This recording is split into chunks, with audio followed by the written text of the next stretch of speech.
Hey, Tiger Rock students, going to cover the curriculum for the August to October training cycle. This is a defense cycle, therefore we have our event in September, which is the TR3A defense event, plus we have our testing coming up in October, which is also a black belt testing. So here's the curriculum for everyone. Every student's welcome to practice it, but this is what you have to know for your belt exam. For white and yellow belts is a simple wrist escape. He grabs straight across, I drop it into a base so he can't pull me, I clap, I pull. If for some reason, as I drop and I clap and I can't get away, we add a strike, we escape, we always take 2 steps back. At green belt, we add, you also do your wrist escape, but at green belts, you also work on a side headlock escape. For the side headlock, I'll be the attacker right now, that way I can continue to talk. So to get the setup right, because a lot of times we're not the bad guy. We don't know how to do the grabbing and get it exactly right. So just for setup purposes, he just kind of leans over. I take the closest arm to him, wrap it around his head, grab with the other arm, and start to squeeze. It's just that bully position here. He wants to make sure, first off, that he can breathe. He turns his head toward me so I can't close off his air pipes, okay? But he wants to drop down, release, hold on like he's doing a pull-up on my arm to keep as much space and air as he possibly can. He's going to take his inside arm up and around.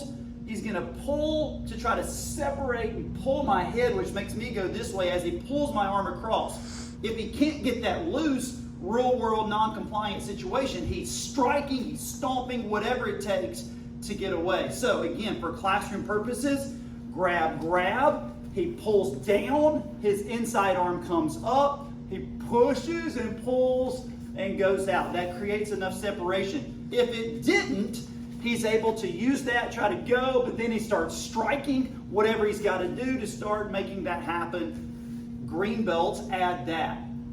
Blue, brown, and red belts, you do the wrist escape, you do the side headlock, you add a side headlock defense on the ground. How might it have gotten there? I did this, and then I take him to the ground. Now, in that position, we're going to turn so that you can actually see us. We're going to start it from the ground, though, so we're not throwing each other down. How do we get in that position? Let's turn our head that way. Yes, sir. Yeah. So how do we get into that position? He's just going to lay like he's the letter T. I'm going to sit my rear end into his armpit, my feet straight out away from him. The hand that's closest to his head wraps under. I get that same grip, and then I put my feet in this position. That's how we're going to get you set up. That's how you can set up if you're practicing at home. He takes both hands, frames on my face. What he wants to do is create space between me and him so that he can push me into that hole. Right now his body's in the way. He walks his feet away. He sits up and pushes. Now he's not done. I'm not letting go yet. Turn this way. Yes, sir. I'm holding on. He's going to frame on my face and do a push-up. Oh, there went my glasses. He gets out, protects from anything I might try to hit him with, and he gets away.